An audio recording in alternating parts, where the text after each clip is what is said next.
Je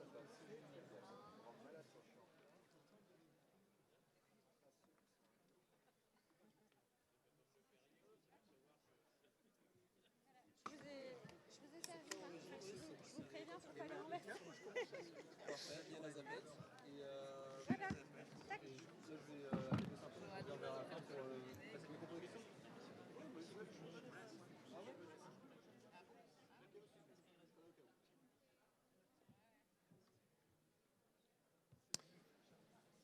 Allez, il reste une petite minute. C'est bon, vous êtes prêts? On va commencer à l'heure.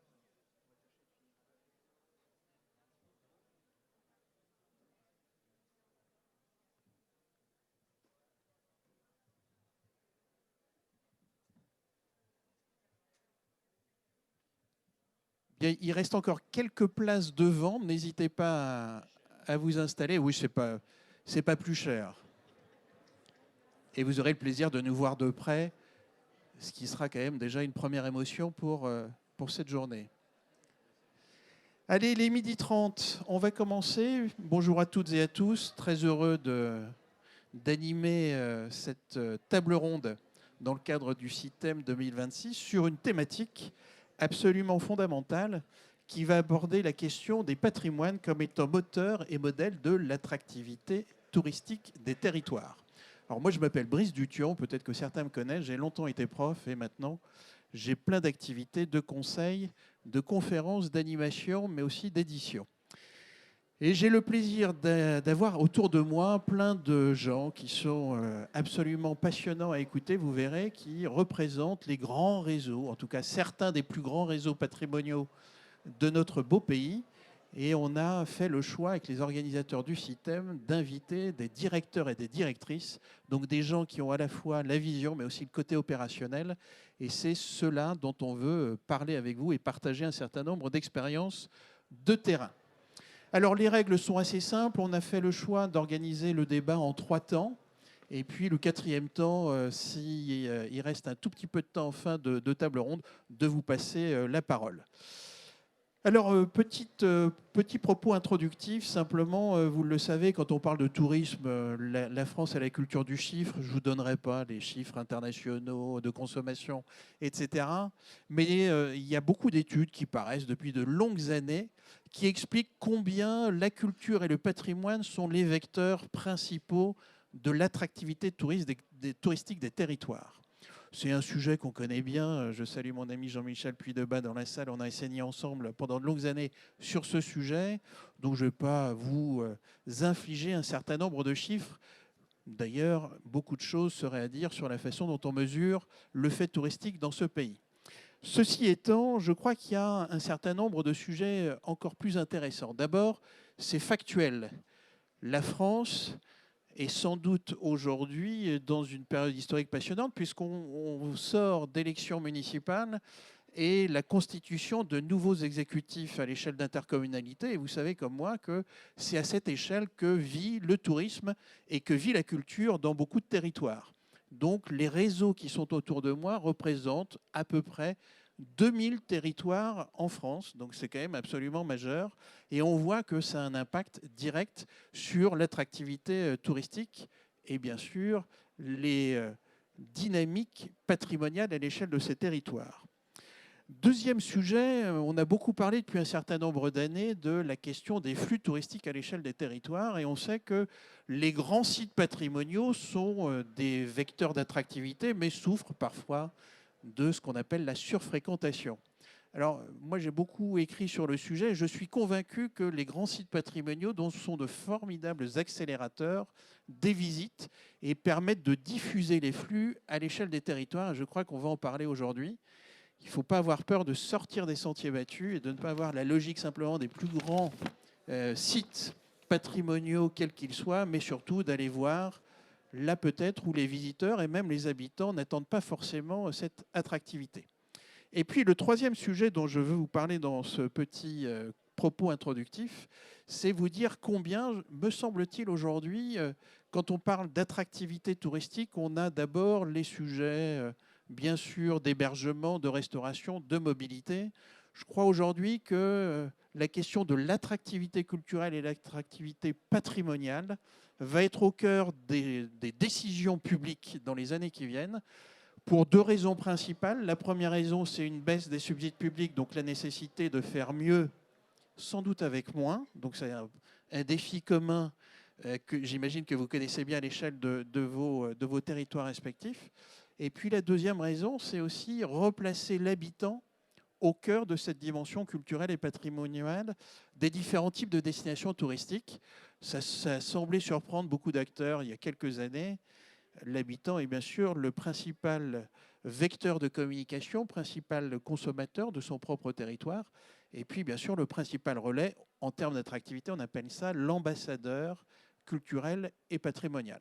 Donc pour toutes ces raisons, on a souhaité inviter autour de la table des représentants en tout cas parmi les plus grands réseaux patrimoniaux du pays, qui vont réfléchir avec moi et avec vous, et notamment autour de 3 sujets qui nous a semblé intéressant de vous proposer à la réflexion et au débat ce matin, enfin ce midi. Premier sujet, on va essayer de réfléchir à la question de comment faire en sorte que le patrimoine soit un vecteur d'équilibre à l'échelle des territoires. Donc ça va être le premier sujet. Et on réfléchira à cette question et cet enjeu du défi de l'équilibre avec 2 invités qui sont à ma droite et à ma gauche. Soline Archambault, qui est la directrice du réseau des grands sites de France, que je salue. Et puis à ma gauche, Florence Sirot, qui est la directrice de Sites et Cités remarquables de France. Ensuite, on enchaînera sur une deuxième thématique, qui est celle du patrimoine comme une expérience. Alors, on a beaucoup parlé de l'économie, de l'expérience, etc. On va essayer d'aller un peu au-delà de ce que vous connaissez, et on essaiera de réfléchir à la question de l'expérience vivante, sensible, émotionnelle, avec Charlotte Duvivier-Lebrun, qui est à ma droite, qui est la directrice de Ville et Métiers d'Art, et puis avec son voisin Xavier Louis, qui est le directeur des plus beaux détours de France. Et puis on finira, c'est mon côté un peu prof, j'étais prof pendant 25 ans, donc j'aimais bien annoncer le plan, ça doit être pour ça. Ah oui, bah oui.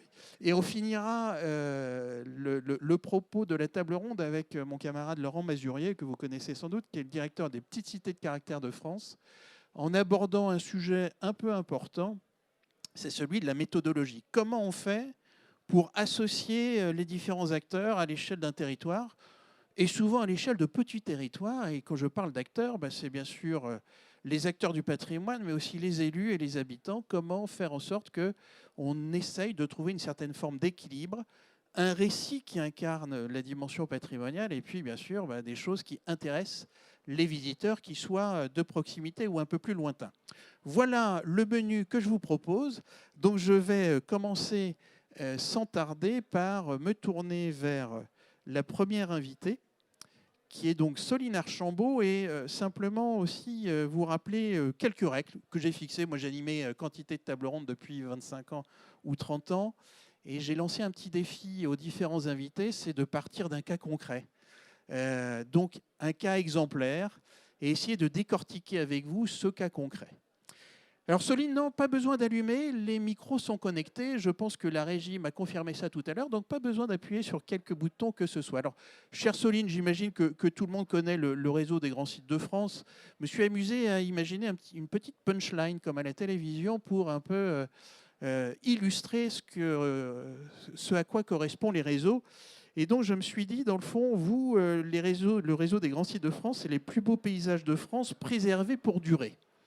Et on a fait le choix de partir de 2 exemples pour justement aborder cette question du défi de l'équilibre, avec comme premier exemple, et on le voit ici, une jolie montagne pyrénéenne, le Canigou. Est-ce que vous pouvez, chère Soline, alors en 2 minutes, nous dire comment, sur ce mont Canigou, comment, par le biais du travail du réseau, vous avez su initier une dynamique visant à favoriser l'équilibre entre le respect des ressources naturelles et puis, bien sûr, l'appétence des visiteurs. Merci beaucoup pour cette introduction. Bonjour à tous. Effectivement, je pense que le massif du Canigou, au-delà d'être un site emblématique des plus beaux paysages de France, est assez emblématique de ce qu'on peut faire dans un grand site de France pour répondre à ce défi qui est d'accueillir énormément de visiteurs, tout en préservant le site et en assurant un développement économique durable. Le massif du Canigou, c'est 800 000 visiteurs annuels, 30 000 habitants, une cinquantaine de collectivités qui travaillent ensemble.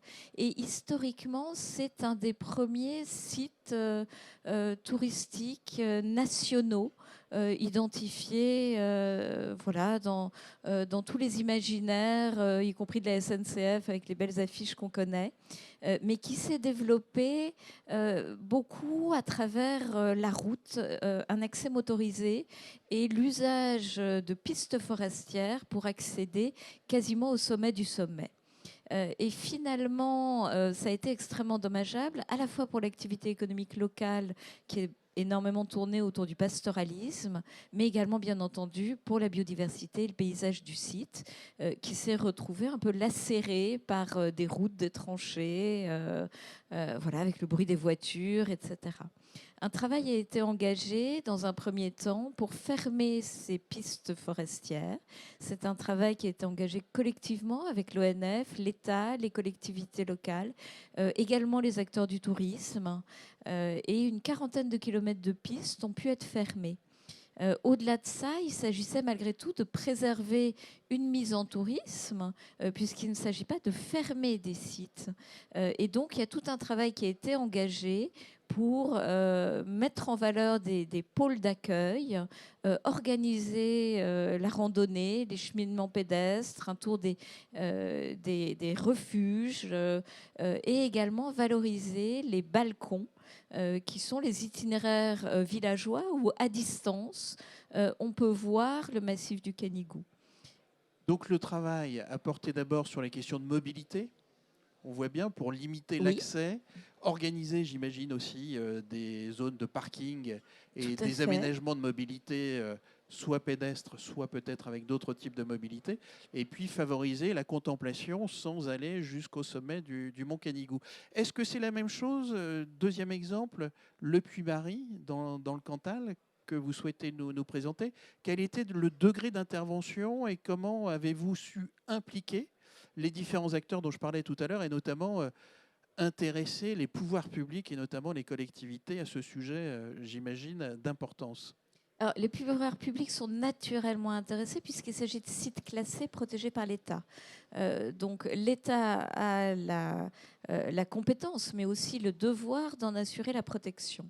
La collectivité en assure l'organisation, la préservation, la mise en tourisme, et va porter avec l'ensemble des acteurs locaux une stratégie qui vise cette préservation et ce développement durable.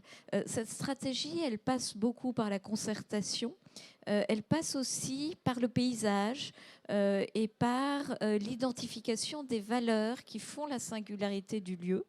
Et qui ont permis, par exemple, au massif du Canigou, c'est un plan de paysage qui a permis de passer de l'image d'une grande montagne à l'image d'un pic avec des piémonts et des balcons qui ont totalement structuré derrière à la fois le discours des collectivités territoriales, mais aussi des acteurs locaux et la mise en tourisme. Au Puy-Mary, c'est un peu le même processus.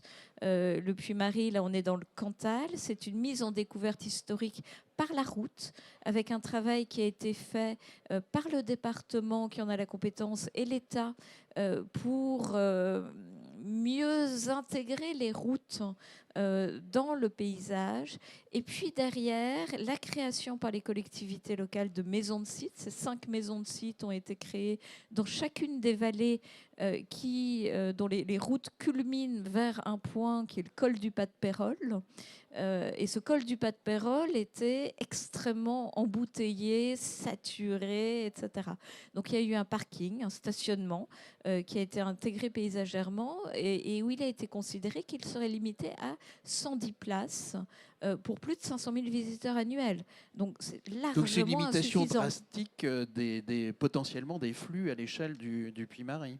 Tout à fait, mais ça a été accompagné par la mise en place de navettes, au départ partant de chacune des maisons de site, qui ont également beaucoup bénéficié aux habitants, puisque certains, finalement, n'avaient pas l'occasion de passer d'une vallée à l'autre. C'est des routes de montagne compliquées, difficiles. À un certain âge, c'est plus très facile de se lancer tout seul. Et des navettes qui sont financées comment? Alors, ces navettes, au départ, ont été financées dans le cadre d'une expérimentation par le syndicat mixte appuyé pour les départements. Et puis derrière, ont été repris par la région. Et on est passé de 5 à 9 lignes qui partent maintenant des bassins de vie que sont Murat, Salers, Aurillac, etc.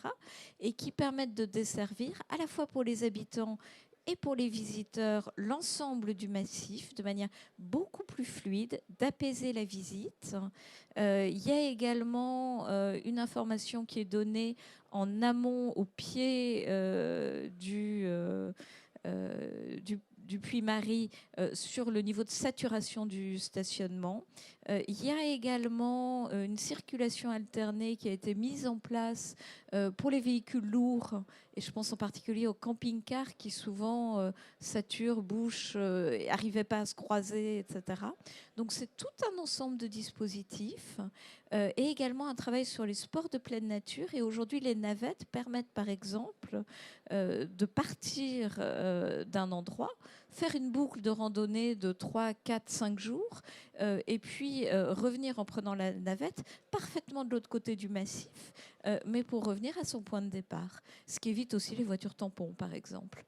Donc, dernière question, ce que vous venez de décrire à la fois pour le Canigou et le Puy-Marie, ces outils de réglementation, si j'ose dire, ou Oui. de limitation des flux, est-ce qu'on les retrouve comme étant un peu le vecteur sur l'ensemble des sites protégés qui appartiennent au réseau?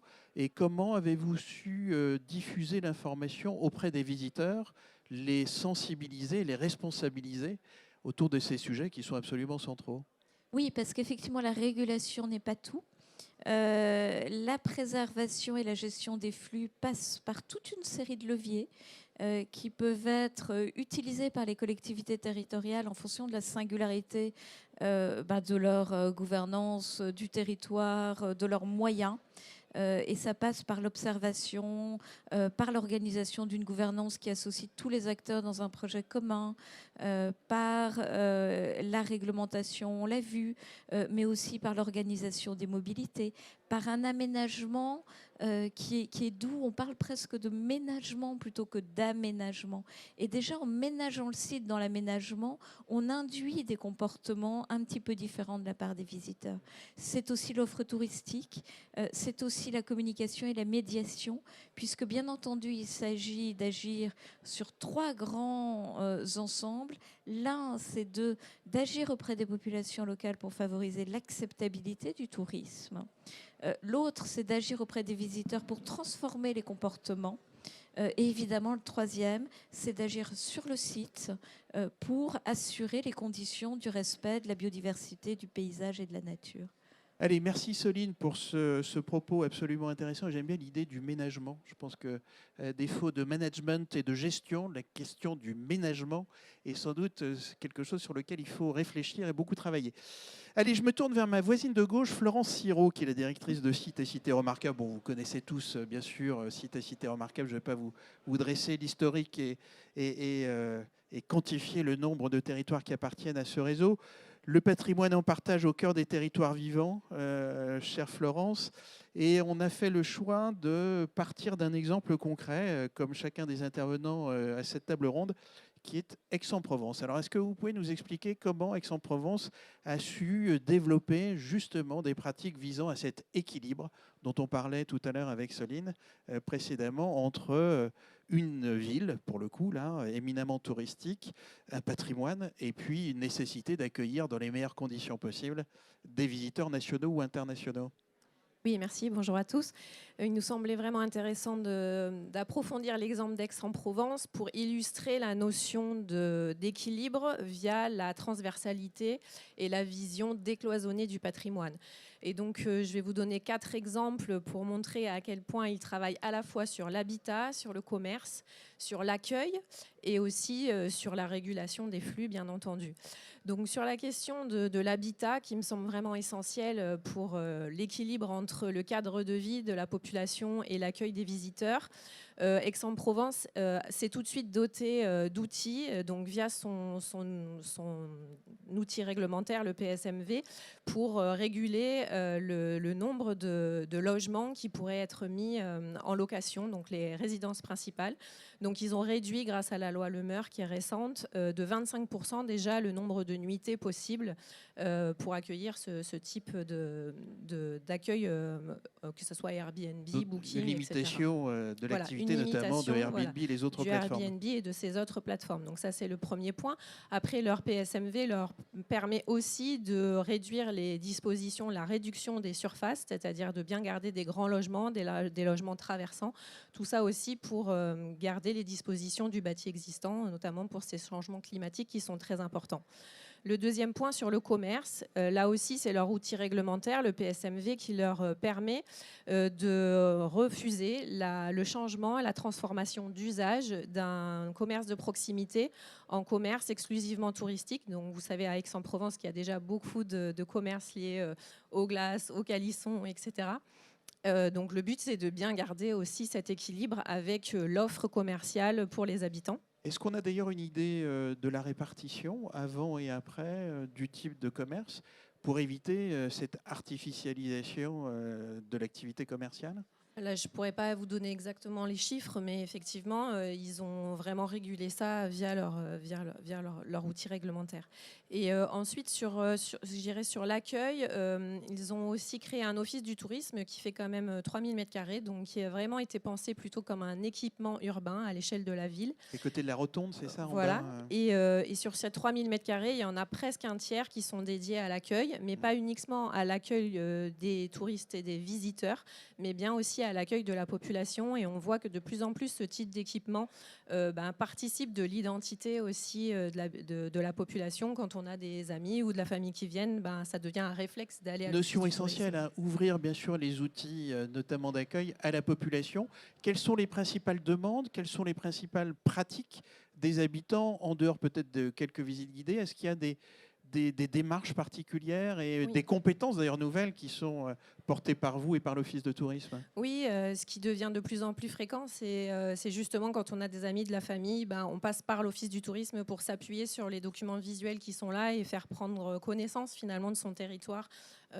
Donc ça devient un vrai levier. Et puis ça peut être un équipement où on vient se mettre justement à l'abri de la chaleur l'été, puisque c'est quand même un vrai enjeu aussi dans le sud. Donc c'est-à-dire qu'il y a de la climatisation à l'Office de tourisme. Voilà, et aussi, je dirais, d'information, puisque la population, là, les chiffres qu'on a, c'est 40% des visites de l'Office de tourisme sont faites par la population pour se renseigner sur les services en fait, et les démarches qu'ils peuvent faire au niveau de la collectivité. Donc il y a vraiment ce lien qui se fait entre population et visiteurs. Et le dernier point, ce serait sur la gestion des flux. Donc, ils le font par 2 typologies d'actions. Il y a la saisonnalité. Donc, bien sûr, Aix-en-Provence a à cœur, comme beaucoup d'autres collectivités, d'accueillir sur l'intégralité de l'année et plus que uniquement l'été. Donc, ils se débrouillent pour faire des congrès, des choses comme ça qui sont étalées sur le reste de l'année. Et puis, sur la question de l'équilibre du territoire, là aussi, pour éviter d'engorger et de surfréquenter, comme vous disiez, le centre-ville, il y a toute une stratégie qui est faite pour aller faire découvrir la campagne et appuyer l'identité provençale, finalement, du secteur. Donc, cet équilibre des parcours nous semble vraiment fondamental pour, justement, éviter les pics qu'on évitait tout à l'heure. Et pour un réseau comme vous, comme pour une collectivité, comment mesure-t-on l'impact précisément d'une telle décision? Est-ce que vous avez développé une stratégie d'observation, des outils de mesure. Et puis, comment faites-vous pour influencer, au-delà d'Aix-en-Provence, les collectivités, les intéresser à ces sujets absolument centraux et peut-être transformer aussi l'outil qui est un office de tourisme en office de tourisme et d'hospitalité, c'est-à-dire la question de l'accueil et de la façon dont les habitants peuvent vivre la ville d'un point de vue y compris de visite et de tourisme. Oui, les villes développent beaucoup d'outils de mesure. Nous, au niveau du réseau, notre action, ça va être vraiment justement de faire ce partage d'expérience et de démontrer aux uns comment certaines villes s'y prennent. Et sur cette question d'équilibre, surtout, de dire qu'il faut une vision transversale et un décloisonnement, je disais, du patrimoine, mais aussi des services. C'est-à-dire qu'aujourd'hui, vous le disiez en introduction, décloisonner la question culturelle de la question du tourisme, mais aussi de l'habitat, de l'urbanisme. Et plus on aura une porosité entre tous ces services-là, puis on aura un projet cohérent. Donc je pense que c'est vraiment ça que nous essayons de porter comme discours auprès de notre réseau. C'est totalement essentiel. S'il y a des élus et des techniciens de collectivité dans la salle, on ne va pas faire un sondage. N'ayez pas peur justement de cette transversalité, de l'idée que dans le fond, la culture doit cohabiter avec le tourisme et doit cohabiter aussi avec les questions de mobilité. Quand on est expert de la culture, traditionnellement, on ne s'intéresse pas vraiment à ces sujets-là. C'est absolument central, notamment en matière de politique publique, comme vient de le dire et de le souligner Florence. Merci, chère Florence, pour ce premier temps. Je laisserai bien sûr un tout petit peu de temps à la fin pour que vous puissiez poser une ou deux questions aux différents intervenants. Alors voilà la première partie de la table ronde achevée, donc sur la question de ce fameux équilibre à l'échelle des territoires. Maintenant, on va entamer une deuxième partie autour de la question de l'expérience. Parce que quand on a, bien sûr, ces contraintes, qui sont souvent quand même des outils incitatifs absolument performants, on l'a vu avec Soline et avec Florence, ensuite, on arrive à destination et il faut bien faire vivre la ville. Donc on a plusieurs réseaux qui sont avec nous et je me tourne vers Charlotte Duvivier-Lebrun. J'allais dire, il faut tourner, mais c'est moi-même qui ai la zapette dans la main. Donc, j'avais oublié que c'était à moi de tourner la présentation. Chère Charlotte, est-ce que vous pouvez nous dire, alors petit punchline, là où les savoir-faire façonnent l'identité des territoires. Je trouvais que ça résumait assez bien, dans le fond, ville et métiers d'art. Et on a fait le choix de partir de deux exemples qui sont absolument complémentaires et passionnants. Aubusson, que beaucoup connaissent, bien sûr. Je ne ferai pas l'infamie de rappeler ni le lieu, ni la spécialité. Et puis Sorèze, que moi j'ai découvert personnellement, quand vous m'en avez parlé. Je trouvais absolument passionnant l'histoire de Sorèze. Voilà. Alors, est-ce que vous pouvez nous expliquer comment, dans ces deux cas, le Ville et métiers d'art arrive à créer des expériences qui sont tournées, et on vient d'en parler notamment avec Florence, tournées vers les visiteurs, mais aussi, et principalement, si j'ose dire, tournées vers les habitants? Tout à fait. Alors, je vais déjà vous présenter un petit peu Sorèze et Aubusson et vous remettre un petit peu dans le contexte pourquoi et expliquer pourquoi est-ce qu'aujourd'hui ils sont labellisés Ville et métiers d'art. Alors, ils ont quelques points communs. Ces deux villes ont quelques points communs. D'abord, ce sont de petites villes. Elles ont chacune 3000 habitants, ce qui est quand même assez peu. Et pour autant, vous parliez de décloisonnement tout à l'heure. Ce qui est très intéressant, c'est qu'en fait, effectivement, aujourd'hui, grâce au tourisme de savoir-faire, et je vais vous expliquer comment on en est arrivé là, on se rend compte qu'avant de gérer du tourisme, effectivement, il faut partir de quelque chose. Et ce sont deux villes qui sont vraiment parties de leur patrimoine.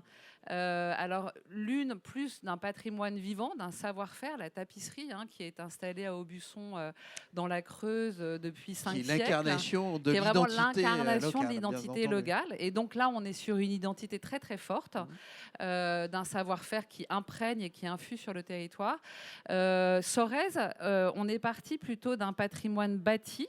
Et ce patrimoine bâti, il a fallu en faire quelque chose. On s'est demandé ce qu'il allait devenir, puisque vous voyez sur la photo, vous voyez un grand carré carré au milieu de ce village, qui est une abbaye royale, qui a été un lieu d'enseignement depuis le XVIIe siècle, qui a été transformé à un moment donné par un grand laboratoire pharmaceutique comme un lieu de je ne sais plus comment on appelle ça, là, de rencontres de séminaires, voilà, pour séminaires, exactement, de tourisme de d'affaires. tourisme d'affaires, exactement. Et puis ce laboratoire s'est désengagé. Et vous voyez que ce bâtiment, j'ai envie de dire qu'il façonne quasiment la moitié de la ville. Et donc il fallait imaginer quelque chose pour ce bâtiment.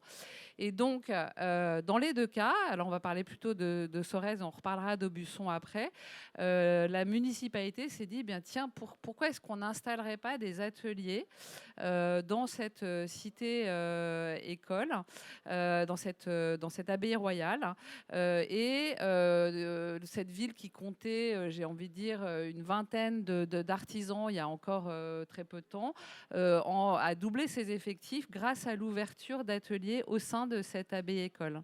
Donc c'est né d'une volonté municipale, d'une politique, oui. avec l'ambition de créer à la fois une activité artisanale, commerciale, et puis développer une attractivité d'un village qui allait sinon mourir, quoi, dans le fond. Alors, il y a eu une étape intermédiaire. Vous avez à Sorèze, vous avez un musée du verre, qui est plutôt un musée associatif. Et puis, vous avez aussi le musée Don Robert, alors qui a ce point commun avec Aubusson. Hein. Magnifique travail, magnifique musée de la tapisserie aussi. Vraiment, c'est un enchantement. Et je dois dire que le fait qu'il soit valorisé aussi dans cette cité, dans cette abbaye royale, en fait une expérience assez inédite.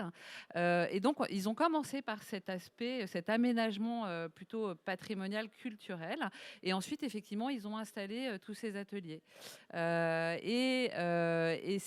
y a un portage politique, mais je trouve que dans les deux cas, comme Aubusson, alors Aubusson, le projet a été extrêmement ambitieux dès le départ, hein, c'est de créer une cité de la tapisserie avec vraiment une cité ouverte vers la création contemporaine. La tapisserie d'Aubusson est connue dans le monde entier et particulièrement au Japon avec ce qu'ils ont fait avec les studios, enfin voilà, tous les studios Ghibli, exactement. Et donc on a voilà, à chaque fois c'est vraiment aussi des projets qui sont très inscrits dans des modes de fonctionnement très contemporains, des lieux de rencontre, des lieux vraiment consacrés aussi à une expérience professionnelle. Et ce qui est très intéressant dans les deux cas, c'est que dès le départ, le monde professionnel est associé à la démarche. Et voilà. Et on a la chance d'avoir un des professionnels de Sorèze, donc je vais lui donner le micro. Bah, tiens, Adrien, venez ici. Comme ça, vous serez filmé, vous pourrez montrer le film à votre famille. Vous serez une star de télévision à Sorèze. Mais comment vous êtes d'ailleurs de Sorèze précisément, donc comment vous avez été intéressé par cette démarche? Comment vous avez créé votre activité et quel impact ce label a eu sur votre activité? Et puis, puisqu'on parle de tourisme de savoir-faire, c'est absolument central aujourd'hui. Comment vous arrivez à vivre de votre activité et attirer des visiteurs?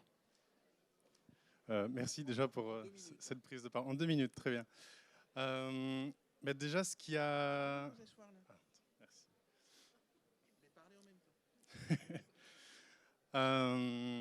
Alors déjà, pour moi, c'est une histoire de collaboration entre, du coup, alors vous avez mentionné la commune, mais c'est aussi le département et la région. Qui a fait en fait ce pari un peu donnant-donnant de mettre à disposition des ateliers avec un loyer modéré pour peu que en fait ça vienne rayonner au niveau de la commune pour une attractivité touristique. C'est tout bête, mais je ne vous ai même pas présenté. Adrien Marchand, est-ce que vous pouvez nous parler de votre activité, les fameux ateliers marchands, fameux que j'ai découvert ce matin, donc j'exagère un tout petit peu, mais est-ce que vous pouvez nous présenter votre activité et ensuite poursuivre bien sûr les réponses aux questions que je vous ai déjà posées? Donc je suis designer, maquettiste. Je réalise des souvenirs architecturaux sur mesure, principalement pour les petites communes, donc dans le but de valoriser leur patrimoine. Alors, quand on parle de tourisme de savoir-faire, il a un superbe compte Instagram, vous pourrez le regarder. Quand on parle de tourisme de savoir-faire, quel type de visiteurs viennent vous voir et quel impact ça a sur votre activité? Alors les visiteurs qui viennent visiter les ateliers, on a un peu de tout. Ça va être des gens qui vont venir d'abord pour l'abbaye école, donc l'abbaye royale, mais aussi pour le musée Don Robert. Et alors, il faut savoir que c'est un projet qui est assez récent. Donc on est en train de développer justement toute la communication autour la signalétique. Et ce sont des gens qui viennent absolument par curiosité et qui sont en fait émerveillés de voir une telle activité, une telle effervescence dans un petit bourg. Et oui, ça fonctionne absolument. Donc, c'est bon pour votre chiffre d'affaires.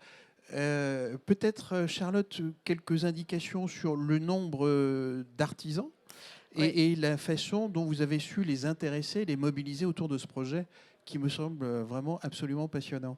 Alors déjà, juste pour compléter ce qui vient d'être dit, moi je trouve que dans les deux projets, que ce soit à Aubusson et à Sorèze, la recette magique, c'est l'alignement du portage politique. À chaque fois, effectivement, hein, on est région, collectivité, municipalité, ça marche bien. Et puis aussi de l'adhésion des habitants et surtout de la communauté artisanale. Et ce qu'on apprécie beaucoup à Sorèze, c'est que cette abbaye-école, ce projet, il est vraiment avant tout porté par la communauté artisanale qui s'auto-gère, j'ai envie de dire. Et aussi, si vous avez la chance d'y aller, vous allez être émerveillé par l'énergie de cette jeunesse, hyper à l'aise avec le fait de montrer, de communiquer sur les réseaux sociaux. Enfin, c'est aussi, je trouve, un état d'esprit. C'est assez étonnant et très valorisant aussi pour le tourisme et pour le territoire. Et pour répondre à votre question que j'ai oubliée. La mobilisation des artisans, Oui, l'impact de ce tourisme de savoir-faire. Alors, les artisans, comme on le voit, hein, Sorèze, la communauté, elle a quasiment doublé en 2 ans presque, hein, le nombre d'artisans. Aujourd'hui, ce qui est très intéressant à Aubusson, c'est que le projet de Cité de la Toile, c'était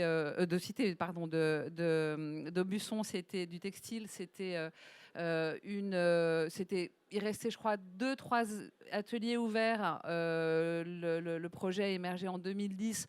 On est à plus de 150 professionnels aujourd'hui qui vivent sur le territoire grâce à une réimplantation d'ateliers. Et surtout, ce qui est très intéressant aussi à Aubusson, c'est que c'est toute la filière laine s'est restructurée, pas qu'à Aubusson, à Felletin aussi. Voilà, donc ça, c'est aussi un projet qui a suscité et qui a réactivé en fait tout l'ensemble de ce... Dans un contexte économique un peu compliqué dans la Alors, Creuse. La Creuse, oui, c'est pas facile d'accès. C'est un des départements les moins habités de France. 3000 habitants, hein, Aubusson, tout le monde connaît, mais c'est pas beaucoup, c'est pas grand. Et puis, et on parle aujourd'hui pour les deux. Hein, Aubusson, c'est plus de 50 000 visiteurs maintenant. La cité s'est agrandie cette année. Et Sorèze, l'année dernière, en 2024, il y a 2 ans, on était à 41 000 visiteurs. Donc, c'est quand même aussi des flux qui sont pour des villages de cette Dans un village de 3000 habitants, ce qui est plutôt pas mal. Ouais, Allez, merci Adrien d'avoir répondu à mon invitation surprise. Je vous invite à regagner votre place. Charlotte, tiens, ah ben non, Xavier. Donc si j'ose dire, Aubusson et Sorèze, sans mauvais jeu de mots, ça vaut vraiment le détour et ça me permet de me tourner vers Xavier, que vous connaissez forcément. Xavier, lui, qui est le directeur des plus beaux détours de France. Et petit punchline comme ça, petite réflexion, quitter la route principale pour découvrir l'essentiel, c'est bien ce que vous portez depuis de longues années, cher Xavier. Eh oui, et on a une vie antérieure. Et on a fait le choix, oui, on ne va pas parler du Tour de France, mais on va partir d'un exemple qui est Sarlat, en Dordogne. Et est-ce que vous pouvez nous expliquer, justement avec cet exemple, quelle est l'activité, l'action et comment vous également, vous arrivez à créer des expériences à l'échelle d'une ville un peu plus grande, mais pas si si immense que cela que les deux dont on vient de parler, Sorèze et Aubusson. Alors d'ailleurs, transition, Aubusson fait partie des 100 plus beaux des Tours de France. Il est redoutable, puisque ce hein, il sont vend les toujours. petites villes qui ont entre 2000 et 20 000 habitants. Voilà, hein. La taille au-dessus des villages. Et Sarlat est effectivement, pour ceux qui connaissent Sarlat, Sarlat est une des villes références et créatrices en fin 98 du réseau des 100 plus beaux des Tours de France. Et cette ville a pour caractéristique, comme beaucoup de nos plus beaux détours, d'avoir un patrimoine d'exception, la marque de notre bannière. Patrimoine bâti, je parle là, hein, d'abord, on parle du patrimoine matériel. Pour autant, ça ne suffit pas. C'est évidemment un point important pour l'attractivité touristique, d'avoir des bâtiments, un joli patrimoine. Ce n'est pas suffisant, il y a tout ce qui va autour. J'ai envie de dire, pour prendre un sujet d'actualité, c'est comme si on avait un porte-avions, Charles de Gaulle, avec rien autour. Il serait inopérant. C'est ce qu'on appellerait la France libre. Exactement. Mais là, libérons-la. Et Sarlat, donc, on s'est trouvé, il se trouvait que j'étais un petit peu concerné, il y a 40 ans, devant une ville, mais qui était assez dégradée, en fait, y compris le patrimoine lui-même. Alors, d'une part, il y a eu tout un travail à faire pour restaurer ce patrimoine, mais surtout pour l'accompagner. L'exemple que je prenais du porte-avions, il doit y avoir des frégates à côté, des sous-marins, etc. Et c'est pour rendre d'abord la ville élégante. Rendre la ville élégante, ça veut dire porter beaucoup d'attention d'abord au mobilier urbain. Donc intervenir sur l'espace public. C'est intervenir sur l'espace public, effectivement. C'est, je pense, au support d'éclairage, par exemple. Pas n'importe quoi, à côté d'un monument classé. Vous ne pouvez pas mettre quelque chose qui va détonner. C'est tout ce qui est signalétique. C'est très important. On a des villes qui ont pas beaucoup de patrimoine exceptionnel et qui ont une jolie signalétique, qui ont ce que j'appelle du mobilier urbain, je pense, les bancs, par exemple, c'est un truc tout bête, les bancs, mais surtout le mobilier des terrasses de bistrots et de restaurants. J'ai le souvenir, à Sarlat, je dis il y a une quarantaine d'années, il y avait sur la place principale une concentration assez exceptionnelle de monuments historiques, qui plus est. Il y avait des bistrots avec des chaises en plastique, des parasols avec de la publicité Coca-Cola, par exemple, qui en Périgord n'était pas génial. Donc voilà, il y a tout ce travail qui était fait et qu'on fait sur l'ensemble de nos plus beaux détours. Je parle du fleurisme, la propreté aussi, mine de rien, la propreté. Le sol, quand vous avez un vieux goudron, une chaussée dégradée, ça ne met pas vraiment en valeur votre patrimoine. Que vous avez un cahier des charges qui s'impose aux communes. Et est-ce que vous faites appel, par exemple, à des urbanistes pour accompagner cette démarche, pour à la fois sensibiliser, bien sûr, mais surtout donner un côté extrêmement professionnel à la démarche? Ce n'est pas notre démarche. C'est-à-dire que notre démarche, c'est d'accompagner les villes. J'aime pas le terme cahier des charges, c'est à eux de l'avoir. En revanche, nous allons les aider à dire il faut effectivement que vous ayez un plan d'architecture, enfin plan d'urbanisme, et on va vous aider. D'abord, on fait des audits avec Michelin tous les 4 ans dans les villes. Tout est pris en compte, tout ce que je viens de vous dire. Mobilier urbain, la signalétique, l'éclairage mis en lumière, ce qui est un petit peu différent de l'éclairage. Et on va en plus vous dire quelles sont les villes dans le réseau qui sont les villes références, qui sont excellentes dans tel ou tel domaine, dans le fleurissement, dans la signalétique, dans l'animation, etc. Donc on les accompagne en fait. Hein, l'idée, j'aime pas le côté charge, etc. C'est pas la démarche. Ce n'est pas antinomique de créer un cahier des charges pour accompagner des collectivités. Mais... Oui, non, mais on se comprend. Je voudrais bien. C'est un problème d'esprit, d'état d'esprit. C'est qu'on les accompagne. On est là pour les aider. On n'est pas là pour les punir. Voilà. Hein, c'est une démarche environnementale positive. Allez, petite question. Donc ça a été en quelle année vous avez initié la démarche à Sarlat? 1989. Donc c'est déjà relativement ancien. Oui, 40 ans. Quels ont été les impacts les plus visibles, à la fois en termes d'urbanisme, en termes de fréquentation et surtout, on a parlé tout à l'heure, en termes de mobilisation des acteurs locaux. Et quand on parle des acteurs locaux, principalement de mobilisation des habitants, parce que je pense que c'est un sujet absolument central aujourd'hui. Avant de vous répondre, je voudrais dire aussi d'ajouter un autre volet. Alors, on n'est pas important. dans un débat politique. Répondez à la question que je vous pose. Je vais y répondre. C'est l'animation. C'est-à-dire qu'il faut en même temps créer des animations. Et c'est pour ça, pour répondre à votre question, qu'est-ce qui s'est passé?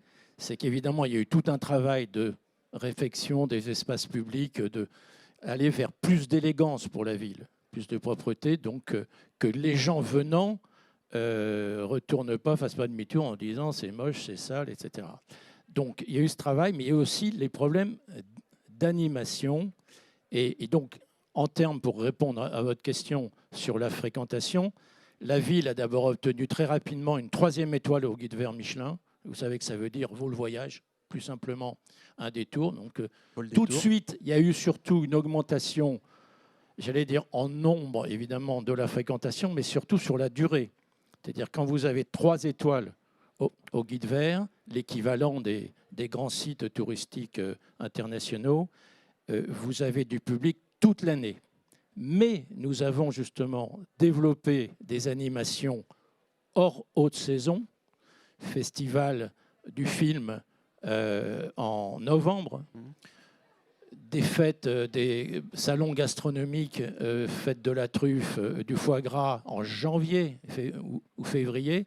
Donc c'est très important aussi d'accompagner ce que j'expliquais au début de notre échange, d'accompagner le patrimoine par tout ce qu'il y a autour qui va effectivement le faire vivre, le mettre en valeur et le faire vivre. Donc faire vivre le patrimoine toute l'année, c'est la fameuse question de la désaisonnalisation de l'activité et une désaisonnalisation plutôt ouverte vers les habitants et les visiteurs de très grande proximité. Alors pour répondre aussi à votre deuxième question sur les habitants, ce que nous disons toujours à nos élus, ce que vous faites pour attirer les touristes et plaire aux touristes, le fleurissement, un sol en bon état, une ville propre, une ville avec des événements sympathiques dont le marché qui est un moment très très important, ça profite d'abord à ceux qui vivent là toute l'année, avant même de profiter à ceux qui viennent passer quelques jours.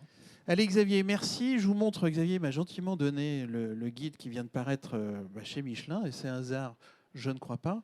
Il ne vient pas de paraître, c'est un guide qui est le premier guide touristique national. Il est diffusé à 150 000 exemplaires. Il est offert dans les plus beaux détours de France. Voilà, en tout cas, c'est l'édition 2026, donc vous aurez la possibilité de venir le réclamer à Xavier, bien entendu.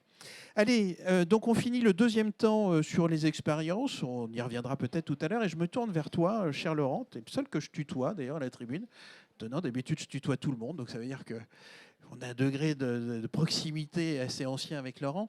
Donc le troisième sujet, c'est celui, dans le fond, comment, et moi c'est un sujet vraiment qui me passionne, comment on peut développer une méthodologie comme celle des petites cités de caractère pour mobiliser les différents acteurs à l'échelle d'un territoire. Alors je vous rappelle, les petites cités de caractère, il y en a à peu près 200 en France. Petit punchline aussi, je t'offre ça, cher Laurent, la grandeur du patrimoine à l'échelle des petites villes. Est-ce que ça te convient? Et est-ce que ça te convient? On va partir d'exemples très précis de Herville-Châtel en Grand Est et puis Pont-Croix en Bretagne, en rappelant bien sûr que le réseau est né dans cette jolie région de l'ouest de la France.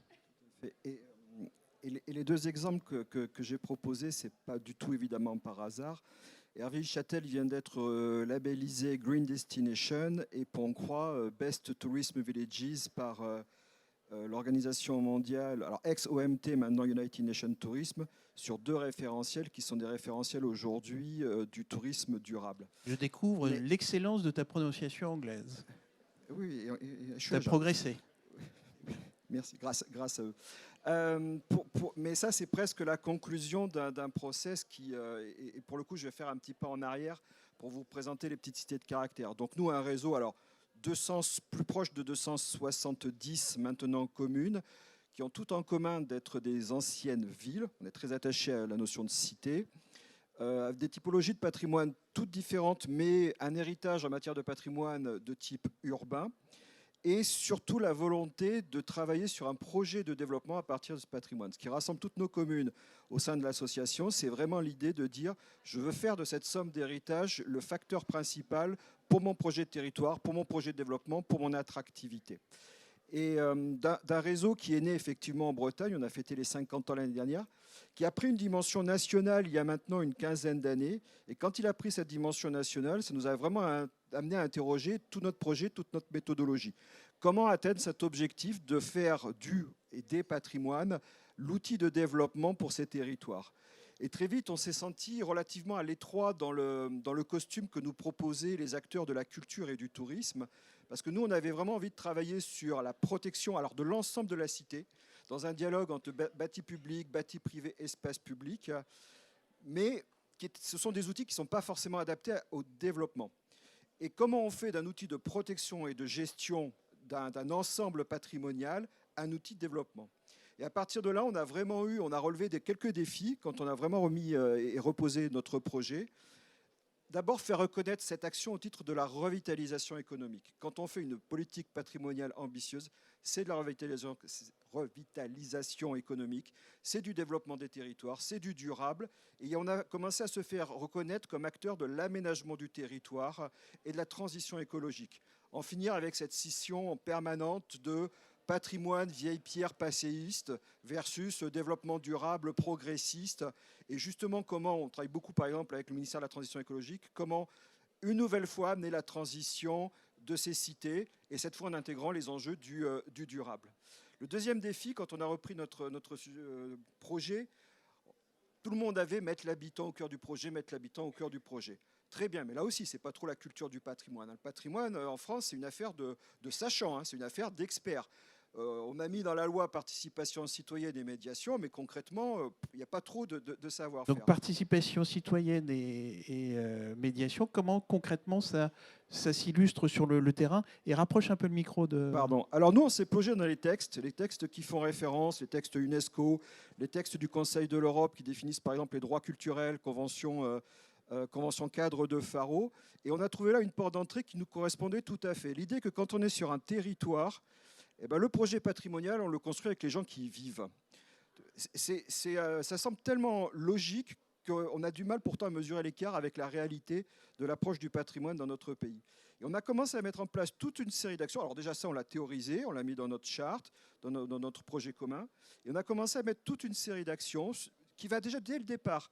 Quand on parle de patrimoine, demandons aux habitants ce que eux, en tant qu'individus, ils ont envie de raconter, transmettre. Donc concrètement, comment ça se passe? Vous organisez des ateliers? Tout à fait, on a mis en place des ateliers au début de la chaîne où on est amené à interroger les habitants ou des représentants des habitants avec quelques questions. Comment on voit notre cité à 20 ans, à 30 ans?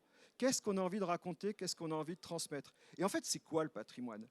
C'est quoi le patrimoine? Ah, le château, l'église? Non, mais au-delà de ça, qu'est-ce qui va faire la singularité de ce territoire? Qu'est-ce qui va vraiment caractériser chaque cité pour affirmer toutes ces différences? Et on en vient au troisième défi, c'est que justement, quand on interroge les gens, le patrimoine, ce n'est pas que le bâti, ce n'est pas que les grandes familles, c'est aussi toutes ces petites histoires, le patrimoine rural, l'immatériel. Ici, on mange comme ça, ici, on parle comme ça, ici, on danse comme ça. Et puis ici, on a des espaces naturels remarquables. Et en fait, cet agglomérat de tous les patrimoines, comment on peut le mettre au service d'un récit commun et à partir duquel on va commencer à travailler sur le projet de développement, le projet de territoire et le projet touristique. Méthodologie hyper passionnante, mais j'aimerais bien que tu ailles vraiment dans le détail. Prenons par exemple Herville-Châtel.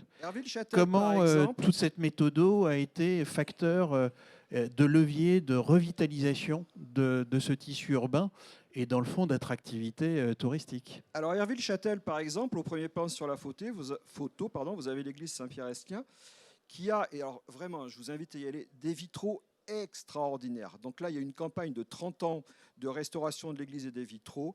Il y a une représentation du triomphe de Pétrarque, notamment sur des vitraux qui sont magnifiques. D'ailleurs, ça fait l'objet de livres d'art.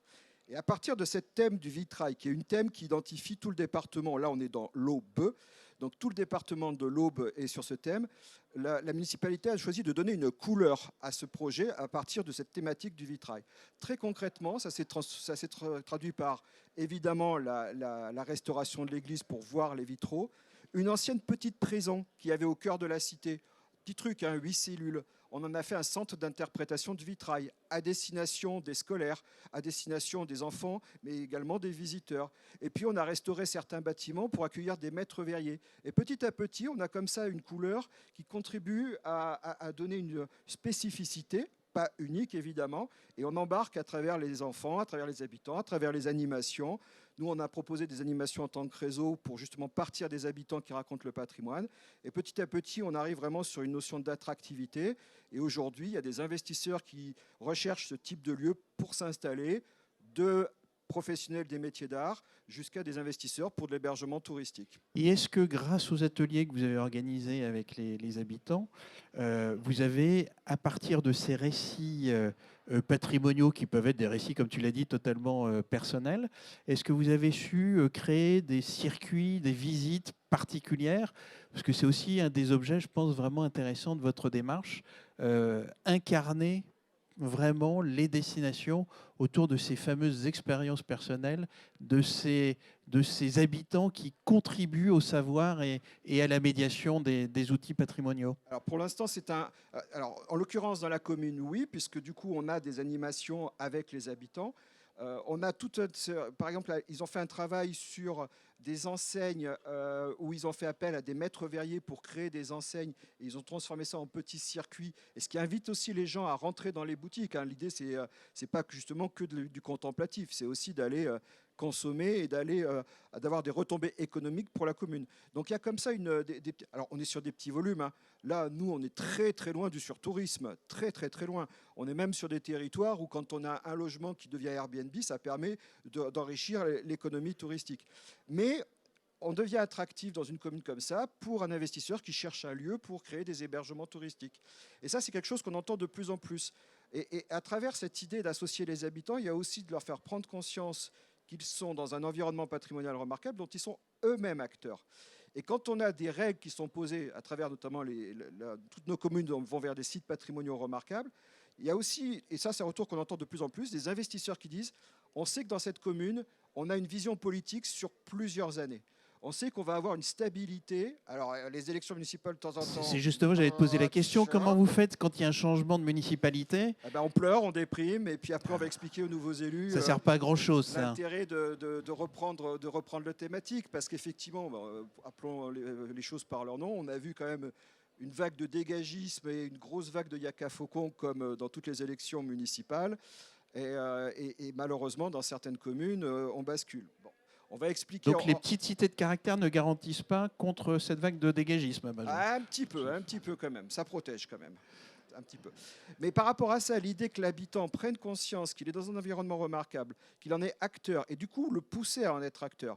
Toutes nos communes, et c'est dans notre charte par exemple, vont travailler sur des actions participatives, le florissement, des chantiers participatifs, etc. Pour vraiment que la règle qu'il y a au bout fasse prendre conscience qu'en fait, on émène des actions individuelles, mais dans un projet collectif qui va contribuer vraiment à aller de l'avant pour tout le monde. Bien, merci cher Laurent. Il est 13h25, on est presque à l'heure, tu vois, c'est quand même formidable. Allez, une petite synthèse des différents éléments, puis ensuite je vais me balader avec le micro, ça va me faire du bien, je vais marcher un tout petit peu, mais petits éléments de réflexion. D'abord, il y a quelques enseignements clés, moi, qui me semblent intéressants dans les différentes thématiques qu'on a abordées depuis 55 minutes. D'abord, on n'a pas parlé jusqu'il y a 2 minutes de surtourisme, je vous en félicite, qui est un terme absolument insupportable, qui est utilisé uniquement par les journalistes et les politiques qui ne veulent pas réfléchir. Hop. Premier sujet, moi ce qui me semble intéressant dans ces éléments clés, c'est le patrimoine comme un outil de régulation touristique. On a parlé de ça tout à l'heure et on le voit avec les différentes initiatives visant à réguler la gestion des flux, la désaisonnalité, etc., etc. Les questions de mobilité, enfin, on en a beaucoup parlé. Ça, c'est, je crois, le premier point. Le deuxième point, c'est, on le comprend aussi, l'attractivité touristique et patrimoniale passe bien par le partage d'expériences et pas uniquement la préservation, par l'expérience, c'est-à-dire comment on associe l'être humain, l'habitant notamment, et je pense que ça, c'est vraiment fondamental. Les exemples, notamment racontés par Laurent, par Xavier et puis par tout le monde, c'est comment on partage les savoir-faire, les histoires, les incarnations d'une destination. Puis le troisième enseignement clé, c'est bien sûr la question, et moi j'ai été élu pendant un mandat, je pense que la chose publique, c'est dire aussi qu'il y a une gouvernance qui est nécessaire pour ces activités-là, ces actions-là. On l'a vu, l'immunité patrimoniale n'existe pas, on vient de le comprendre avec Laurent, mais en tout cas une volonté forte d'associer le politique intelligemment à l'ensemble de ces démarches. Et l'élu que j'ai été sait que quand on apporte un bon projet, il est rare que les élus le refusent. Quelques exceptions, mais on n'en parlera pas, bien sûr, ce matin. Allez, je me lève, il reste 3 minutes, on peut pousser à 5 minutes. Est-ce que vous avez des questions à poser aux intervenantes et aux intervenants, que je remercie d'abord et avant tout pour la qualité de leurs propos? Qui veut poser des questions? J'ai vu une main se lever. Non, ah, vous vous repeignez. Bah alors surtout, n'essayez pas de me distraire, madame. Et présentez-vous. Bonjour, Olivia Caminade. J'avais une question pour vous, Laurent Mazurier. Une fois que vous avez fait tout ce travail justement pour remettre en valeur ces petites cités qui sont parfois méconnues, comment est-ce que vous les faites connaître justement? Par quel levier vous actionnez pour les faire connaître, pour faire venir du tourisme? Merci. Alors Réponse courte non. à la question courte. Non. Parce qu'il est redoutable. Laurent. Ça, c'est un vrai défi. Et là, vous soulevez un point essentiel par rapport à la notion de tourisme durable. C'est-à-dire qu'il faut évaluer la performance touristique autrement que par le flux. C'est-à-dire qu'on a aujourd'hui une tradition où on mesure le succès au nombre de visiteurs. Or, là, quand on parle de recherche d'équilibre, il faut qu'on change de paradigme. Il faut qu'on soit sur le rapport entre la capacité d'accueillir et le flux touristique qui est généré, pour vraiment garder d'équilibre, de plaisir à accueillir, à partager, retombées économiques. D'ailleurs, les modèles de développement durable aujourd'hui qui sont promus à l'international pour la ruralité, c'est d'être l'économie touristique vient en complément de l'économie locale et va permettre la bascule pour pérenniser un commerce, un service, etc. Et c'est un vrai champ de recherche aujourd'hui dans chaque commune, identifier en fait, moi ce que j'appelle le seuil d'acceptabilité et qui va être différent. Et en termes de communication, ça veut dire qu'il faut nous, on veut absolument pas passer par les canaux qui font du lourd, quoi. On essaye d'identifier les journalistes, les blogueurs, les influenceurs qui vont être capables de comprendre ce que l'on fait pour bien le restituer. Et auprès de publics cibles que l'on sait qui vont aimer ce que l'on propose, sortir des sentiers battus, un autre rapport au temps et à l'espace, vivre des expériences touristiques. Donc, qui est capable aujourd'hui de relayer cette information auprès des publics qui nous intéressent?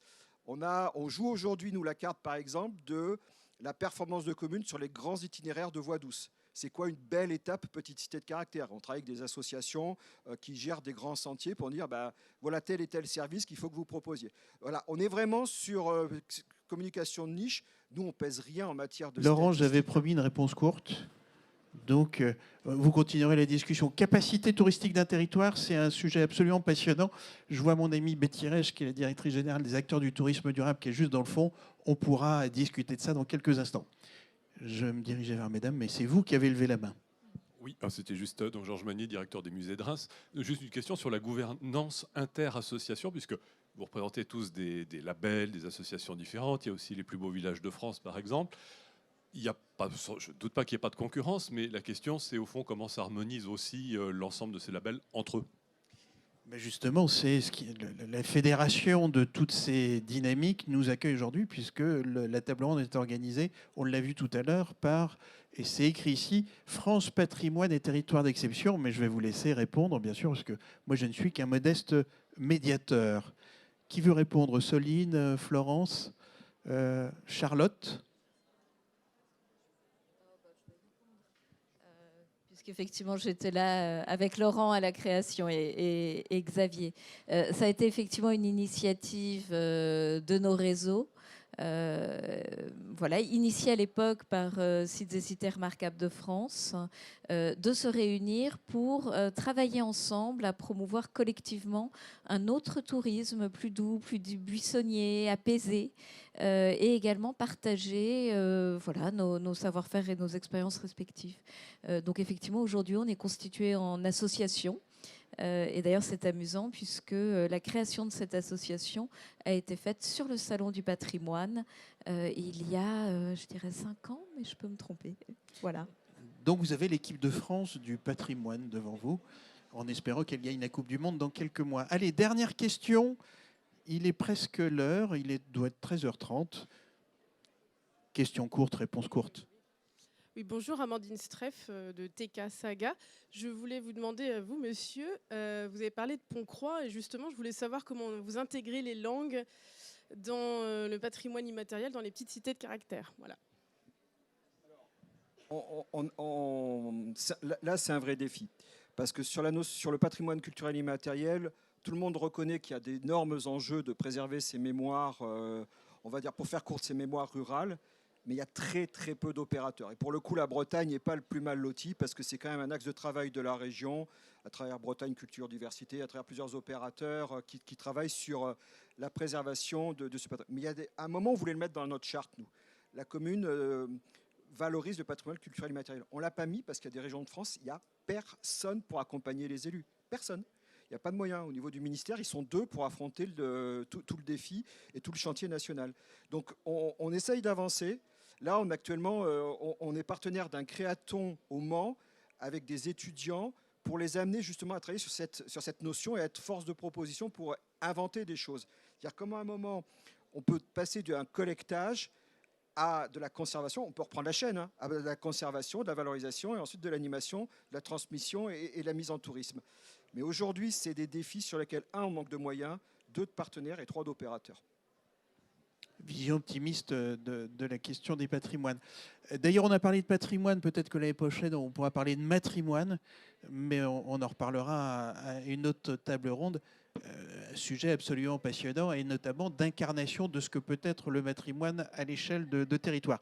Allez, il est temps de conclure simplement d'abord pour vous remercier bien sûr d'avoir assisté à cette table ronde. Merci aux intervenantes et aux intervenants qui ont joué le jeu parfaitement, y compris en respectant l'horaire qui leur était imparti. Et peut-être simplement en guise de conclusion, vous confirmez que les patrimoines constituent bien un levier fondamental d'attractivité des territoires, d'attractivité touristique, mais pas que, avec 3 mots-clés, moi, que j'ai soulignés dans mes petites notes pour préparer cela. Bien sûr, préserver, mais aussi partager et transmettre. Je crois que c'est aussi l'un des éléments fondamentaux dont on a parlé, transmettre, surtout en ce moment, aux élus de la République qui méritent d'être éclairés par les professionnels. Voilà, merci beaucoup, merci à Jérôme et bravo le CITEM.